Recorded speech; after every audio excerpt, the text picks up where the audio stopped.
Last class हमने bourse का atomic models के पोस्टुलेट्स पढ़े थे, 3 पोस्टुलेट्स। उसमें से एक जो पोस्टुलेट्स था जिसको हमने क्वांटाइजेशन कंडीशन कहा था, उसके लिए एक्सप्लेनेशन जो है डी ब्रॉगली ने एक्सप्लेनेशन दिया था उस क्वांटाइजेशन कंडीशन के लिए, क्वांटम कंडीशन के लिए।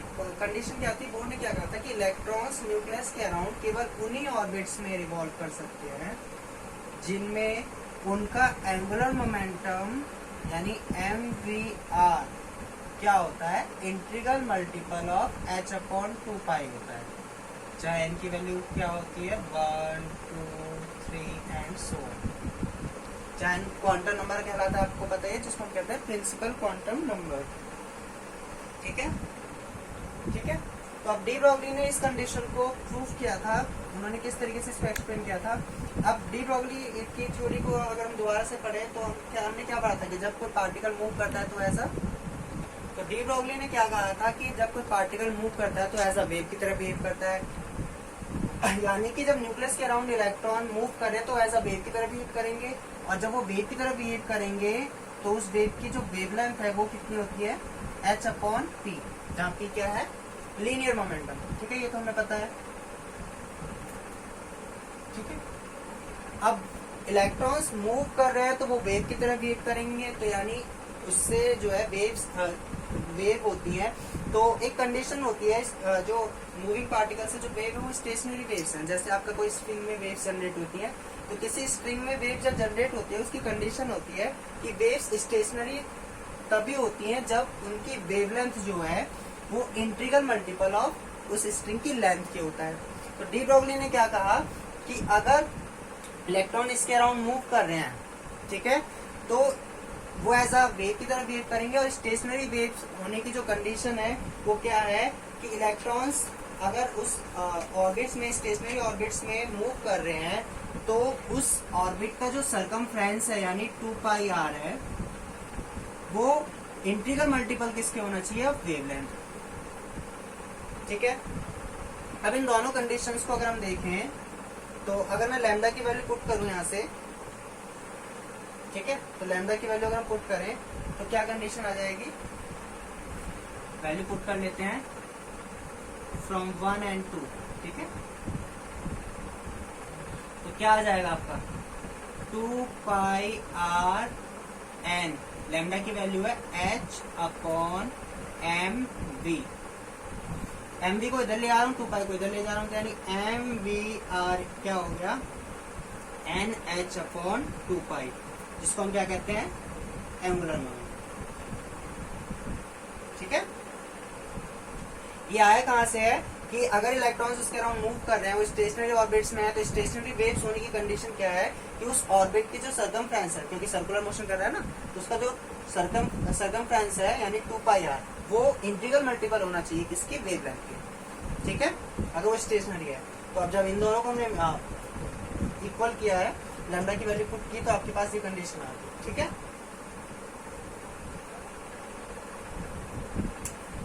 नेक्स्ट जो टॉपिक है हमारा वो है Bohr's theory of hydrogen atom और hydrogen like atom. Important topic है।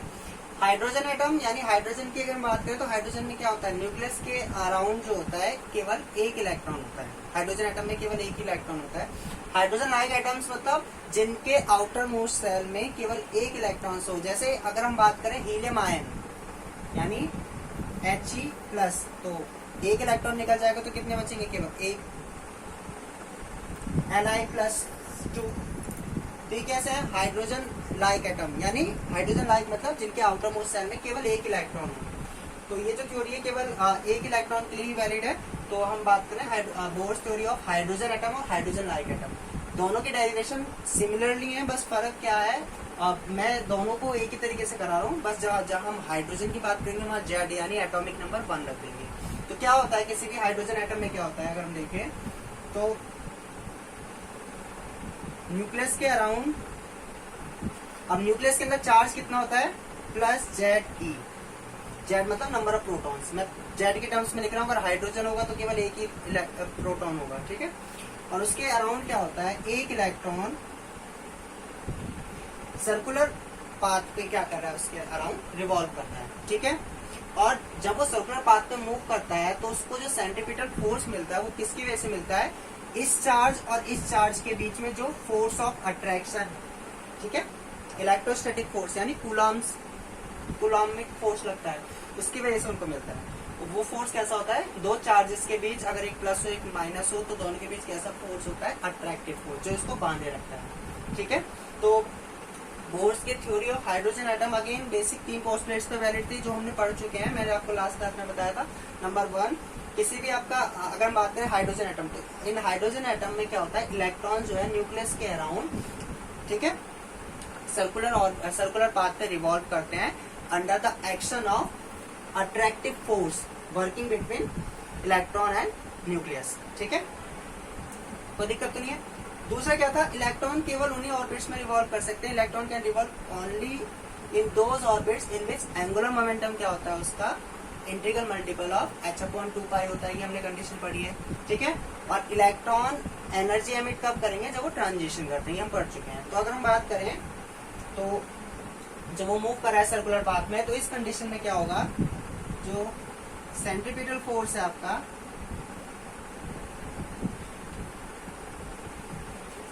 मैं लिख दे रहा हूं,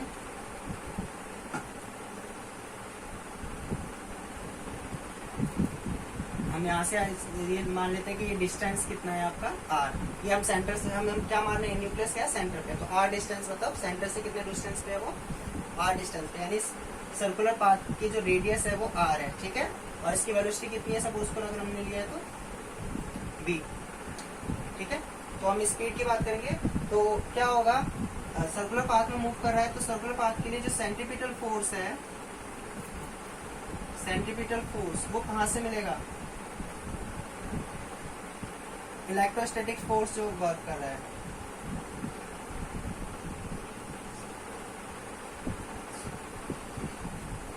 ठीक है। सेंट्रीपिटल फोर्स क्या होता है, mv²/r, ठीक है। और इलेक्ट्रोस्टैटिक फोर्स यानी कूलॉम फोर्स क्या होता है, दो चार्जेस के बीच लगने वाला फोर्स का फॉर्मूला होता है 1/4πε0 q1, यानी पहले पे जो चार्ज है वो, ठीक है, यानी एक पे है E, Q2 यानी दूसरे पे जो चार्ज है, अपॉन उन दोनों के बीच का जो डिस्टेंस है उसके स्क्वायर के इक्वल। अब यहाँ पर हम जो वैल्यू रखते हैं फोर्स, तो फोर्स में हम माइनस नहीं दिखाते हैं, ठीक है, क्योंकि फोर्स क्या है, एक वेक्टर क्वांटिटी है, ठीक है। तो माइनस प्लस केवल ये बताता है कि उनके बीच में फोर्स ऑफ अट्रैक्शन है, रिपल्सन है, मैग्नीट्यूड में माइनस नहीं रखनी है, ठीक है। तो ये आपका इक्वेशन नंबर 1 है। तो अगर मैं यहाँ से देखूं तो क्या आ जाएगा हमारे पास, mv²/, एक आर कैंसिल कर लो चाहे तो, ठीक है, ये कैंसिल हो जाएगा ना, equal to 1/4πε0 ZE²/r, this is equation number 2, ठीक है। मैं फिर से रिपीट कर रहा हूं, हम हाइड्रोजन एटम की बात करेंगे तो हम Z की जगह 1 पुट कर देंगे, लेकिन मैं आपको दोनों डेरिवेशन कंबाइन करा रहा हूँ, इसलिए मैं Z की टर्म्स में लिख रहा हूँ, ठीक है। अब अगेन आपको क्या पता है, एंगुलर मोमेंटम ऑफ इलेक्ट्रॉन क्या होना चाहिए, एंगुलर मोमेंटम ऑफ इलेक्ट्रॉन, तो वो कितना होगा, इलेक्ट्रॉन केवल उन्हीं उसमें रिवॉल्व करेंगे जिसमें एंगुलर मोमेंटम कितना होता है, integral multiple of h/2π, this is equation number 3, ठीक है। तो अगर मैं इन दोनों को डिवाइड करूं 2/3, तो क्या आ जाएगा, mv²/mvr,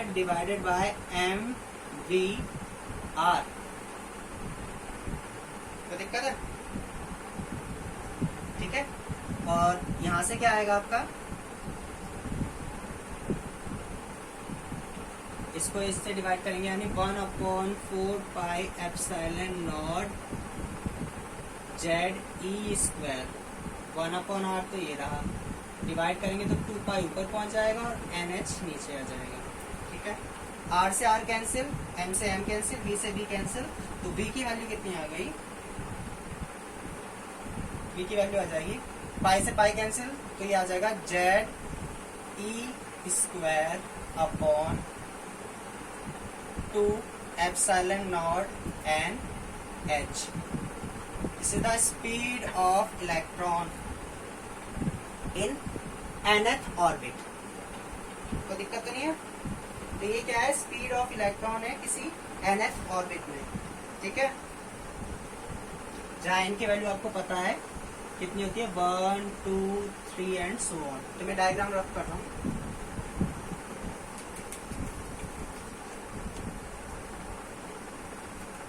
so speed of electron in nth orbit in hydrogen atom और हाइड्रोजन लाइक एटम. तो कितनी हो गई बी? तो वो आ जाएगा आपका E² upon 2 epsilon not H Z upon N. तो किसी nth ऑर्बिट में ये स्पीड है, जहाँ n की वैल्यू आपको पता है कितनी है, 1 2 3 एंड सो. ठीक है. यानी अगर हम देखें किसी पर्टिकुलर एटम के लिए, यानी अगर हाइड्रोजन के लिए ले, ये भी कांस्टेंट, ये भी कांस्टेंट, ये भी कांस्टेंट, ये भी कांस्टेंट, और जेड भी क्या है हाइड्रोजन के लिए कांस्टेंट. तो V इनवर्सली प्रोपोर्शनल किसके है? n, जहाँ n क्या है? Principal quantum number. यानी अगर हम बात करें जैसे आपका न्यूक्लियस के round K L M N, इस तरीके से देखें तो जो सबसे पास वाला है उसमें स्पीड क्या है? ज्यादा होगी. लेकिन n के बाद अगर हम बात करें n1 की जगह n2 में देखें तो उसकी स्पीड क्या होगी? कम होगी. यानी जितना न्यूक्लियस से दूर जाएगा उतना ही स्पीड क्या होगी? उसकी कम होगी. ठीक है, कोई दिक्कत तो नहीं है. तो ये हो गई स्पीड. अब हम बात करते हैं रेडियस. ठीक है. तो अगर हम ये वैल्यू v की वैल्यू इस इक्वेशन में पुट करें तो हमारे पास क्या आ जाएगा? इसको हम नाम दे देते हैं इक्वेशन नंबर 4. Using 4 in 3. तो जैसे ही मैं r की वैल्यू निकालूंगा तो क्या आएगा? Radius of nth orbit. nth orbit की जो रेडियस आएगी r, वो कितनी होगी? तो r की वैल्यू अगर हम देखें तो कितनी होगी? NH अपॉन 2 पाई, और ये mv को मैंने इधर भेज दिया, और b की वैल्यू यहाँ से पुट कर देंगे तो कितना आएगा? NH अपॉन 2 पाई m. b की वैल्यू है ZE², है ना. बाकी सारी टर्म ऊपर पहुंच जाएगी. 2 एप्सिलॉन नॉट HN. तो r कितना आ जाएगा? 2 से 2 कैंसिल हो जाएगा. ठीक है.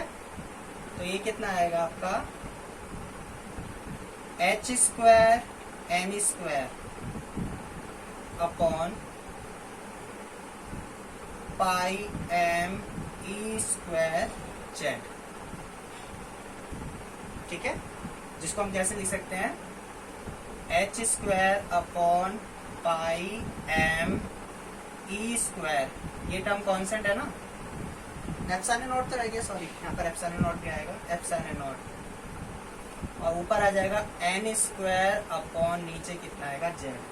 This is the radius of electron, radius of the orbit, nth orbit, यानी जिसमें इलेक्ट्रॉन रिवॉल्व कर रहा है. ठीक है, उस सर्कुलर पाथ की रेडियस, जो कि कितनी आ रही है आपकी? H² epsilon not square.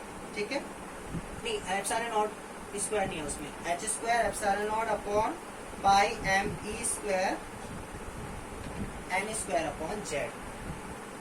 This is the radius of nth orbit. ठीक है,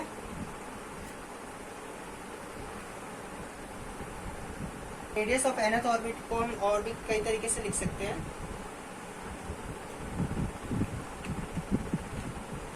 ठीक है, ये इधर का रफ कर रहा हूं.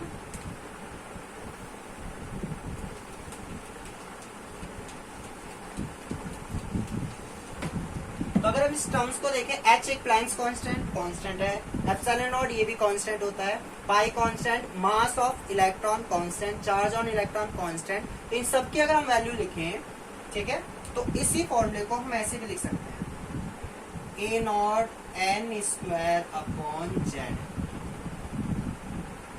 जहाँ ए नॉट जो है हमने किसको लिया है, H square epsilon not square upon M pi E square, जिसकी वैल्यू होती है 0.53 एंगस्ट्रॉम। ठीक है, जिसको हम कहते हैं बोर्स फर्स्ट एटॉमिक रेडियस, यानी बोर का फर्स्ट जो ऑर्बिट है उसकी रेडियस। ठीक है, और यहाँ से आप क्या देख रहे हैं, आर जो है किसी, अगर हम बात करें किसी गिवन एटम के लिए, अगर हाइड्रोजन है तो Z1 हो जाएगा ना, डाई के प्रोपोर्शनल किसके है, एन स्क्वायर, यानी जितना, अगर हम बात करें न्यूक्लियस के अराउंड, एन पहले वाले की ज्यादा रेडियस होगी या दूसरे वाले की ज्यादा होगी, दूसरे की ज्यादा होगी ना, ऐसे तीसरे वाले की और ज्यादा होगी, तो वो, ठीक है, इसको हम कहते हैं बोर्स फर्स्ट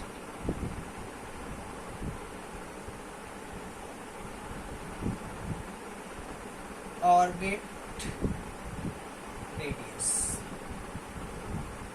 फर्स्ट ऑर्बिट की रेडियस जो कि कितनी होती है 0. ठीक है 53 एंगस्ट्रॉम। लेकिन किसके लिए ये, फॉर हाइड्रोजन, हाइड्रोजन एटम, क्योंकि उसमें हम Z पुट करेंगे, यहाँ n की जगह 1 पुट करेंगे तो ये वैल्यू आ जाएगी। तो रेडियस का एक्सप्रेशन ये आ गया। अब हम बात करते हैं किसकी, एनर्जी। जब इलेक्ट्रॉन मूव कर रहा है तो उसकी एनर्जी भी होती है। ठीक है, अब उसकी टोटल एनर्जी कितनी होती है हम वो देख लेते हैं। तो हम एनर्जी की बात कर रहे हैं, मैं इधर ही कर रहा हूँ क्योंकि मुझे दोनों एक्सप्रेशन की जरूरत है। तो एनर्जी की बात कर रहे हैं, एनर्जी, टोटल एनर्जी। ठीक है, total energy of electron in nth orbit. ठीक है, total energy of electron in nth orbit. Total energy को अगर हम बात करें E, वो किसके इक्वल होगी, kinetic energy plus potential energy. ठीक है, इसका इक्वेशन नंबर मैंने डाल दिया 5। अब काइनेटिक एनर्जी कितनी होगी, के वो होती है हाफ mv²। v की वैल्यू हमारे पास यहाँ है, इसको हम पुट कर देते हैं जल्दी से। तो हाफ m, v की वैल्यू पुट करेंगे तो ये आएगा Z² and 4 epsilon not square h² n square. तो काइनेटिक एनर्जी कितनी आ जाएगी आपकी, क्या आ जाएगा, me4/8 epsilon not square h², और यहाँ आ गया आपका Z²/n²। This is kinetic energy. ठीक है, ये क्वेश्चन नंबर 6 है, ये भी 7। अब क्योंकि इलेक्ट्रॉन जो है वो मूव कर रहा है किसके अंदर, इलेक्ट्रोस्टैटिक फोर्स, एक फोर्स के अंदर मूव कर रहा है, तो उसके अंदर पोटेंशियल एनर्जी होगी क्योंकि उसकी पोजीशन है। तो पोटेंशियल एनर्जी कितनी होगी, इलेक्ट्रोस्टैटिक पोटेंशियल एनर्जी जो होगी U, वो कितनी होगी। ठीक है, उसका फॉर्मूला होता है पोटेंशियल एनर्जी का 1/4 पाई एप्सिलॉन नॉट Q1 यानी पहला चार्ज, Q2 यानी दूसरा चार्ज, और अपॉन उनके बीच में डिस्टेंस। लेकिन क्योंकि ये स्केलर क्वांटिटी है तो इसमें हम विथ साइन रखेंगे। तो पहला चार्ज कितना है इलेक्ट्रॉन पे, माइनस, और उस पे न्यूक्लियस पे कितना है, प्लस, और अपॉन कितना होगा, R। तो U कितना आएगा, 1/4 pi epsilon not ZE², minus में आएगा। ठीक है, अपॉन R। R की वैल्यू अगर हम पुट करें यहाँ से तो कितना आ जाएगा, 1/4 pi epsilon not ZE²। R की वैल्यू रखें तो ये आएगा h² एप्सिलॉन नॉट स्क्वायर, नहीं एप्सिलॉन ओनली। ठीक है, n², बाकी टर्म ऊपर पहुंच जाएगी, यानी पाई me²z। ये कहाँ से आया है, यूजिंग 5। ठीक है, अब हमें इसकी जरूरत नहीं। तो U की वैल्यू कितनी आ गई आपके पास, यहाँ से माइनस तो है ही, तो ये आ जाएगा माइनस me4 पाई तो कैंसिल हो गया, upon 4 epsilon not square h square, और यहाँ आएगा z square n square. This is potential energy. This is equation number 8। तो पोटेंशियल एनर्जी है, ठीक है, पोटेंशियल एनर्जी। और के क्या है आपकी, काइनेटिक एनर्जी। तो टोटल एनर्जी क्या होगी फ्रॉम इन दोनों की वैल्यू अगर हम पुट कर दें, ठीक है, तो अगर हम ये देखिए सारी टर्म सेम है, बस इसमें क्या है -1/4 है, इसमें कितना 1/8। तो हम टोटल एनर्जी की बात करेंगे यूजिंग 7 and 8 in 6। तो टोटल एनर्जी कितनी आएगी इलेक्ट्रॉन की nth state, total energy E वो आ जाएगी -me² upon 8 epsilon not square h square Z square upon n square. This is the total energy in nth orbit. कोई दिक्कत? This is equation number 9। Total expression आपका total energy का, ठीक है, इसमें nth orbit में, ठीक है। तो अगर हम इन दोनों में इनमें रिलेशन देखें तो आप क्या देख रहे हैं ध्यान से, टोटल एनर्जी इक्वल है काइनेटिक एनर्जी के, लेकिन माइनस, और जो पोटेंशियल एनर्जी है वो क्या है अगर हम देखें काइनेटिक एनर्जी के टर्म्स में, तो वो क्या है इसका डबल। तभी तो यहाँ कितना आएगा, ठीक है, कोई दिक्कत तो नहीं है। ये टोटल एनर्जी का एक्सप्रेशन आ गया आपका। होना चाहिए कि जो nth ऑर्बिट में जो एनर्जी है वो किसके इक्वल है, काइनेटिक एनर्जी के, लेकिन माइनस में।